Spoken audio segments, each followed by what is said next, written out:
মা একটু চা খাবেন? না বৌমা, এখন আর চা করতে হবে না।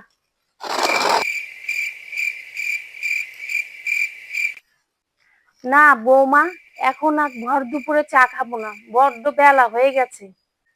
ঠিক আছে মা, ঠিক আছে, ঠিক আছে। আমার বড্ড ভাতের খিদে পেয়ে গেছে বৌমা। ঠিক আছে মা, তাহলে ভাতের হাঁড়িটা বসিয়ে দিই। তাই করি। 3-4 দিন ধরে তো শরীরটা বেশি ভালো না, শরীরটা বড্ড খারাপ। হ্যাঁ মা, দেখতেই তো পারছি, দেখতেই পারছি। কি আর করা যাবে, যেহেতু পাইছে আপনার, সকাল থেকে তো কিছুই খেলেন না মা।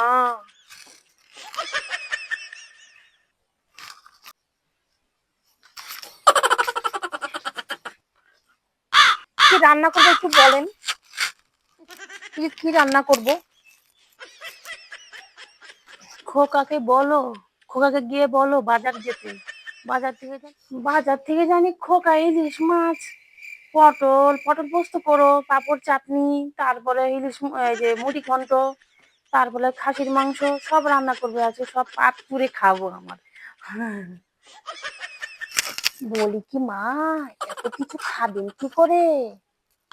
নজর দিচ্ছি না, এত কিছু খাবেন কি করে?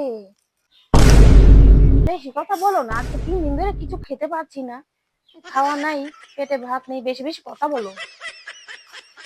মা তাইলে একটা কথা বলি, একটা কথা আছে আপনার সাথে।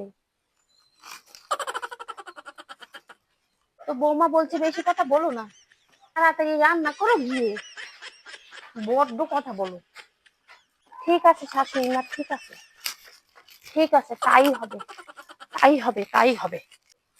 মা বলছিলাম যে কথাটা, আজকে না আমি নেমন্তন্ন করেছি আমার বাবা, মা, দিদি, জামাইবাবু, জেঠু, জেঠিমা, কাকিমা, কাকু, বোন, ভাই, যারা যারা আছে সবাইকে নেমন্তন্ন করেছি। কেমন হয়েছে মা আইডিয়াটা? বৌমা আমার শরীরটা খুব খারাপ, মাথা ঘোরাচ্ছে, এদিকে বমি বমি আসছে, কি করব, পেটটাও ভালো না, কেমন জানি করছে।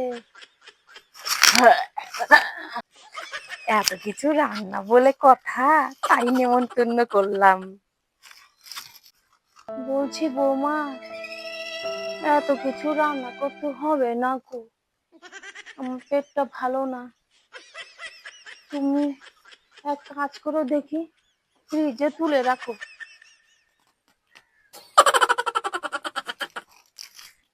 ফ্রিজে তুলে রাখো দেখি, অন্যদিন করবে। রান্না করতে বললেন আমাকে? ভালো না বৌমা, শরীরটা ভালো না। এতক্ষণে মনে হয় তারা গাড়িতে উঠে পড়েছে, নামলো বলে সবে, গেটের বাইরে আছে নাকি কি জানি, একটু দেখি গিয়ে, একটু দেখি, তাদের যদি এবার হাগা ঠাগা ধরে যায় কি করবে পরে, পায়খানা করে দিলে তো একবারে নাজেহাল অবস্থা হয়ে যাবে, কাপড় চোপড় যে হেগে উঠে যদি দেয় আবার।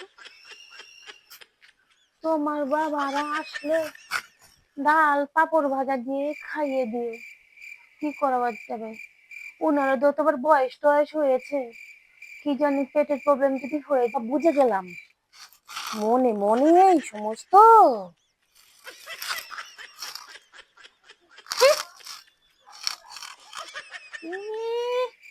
মা বাবা আসবে,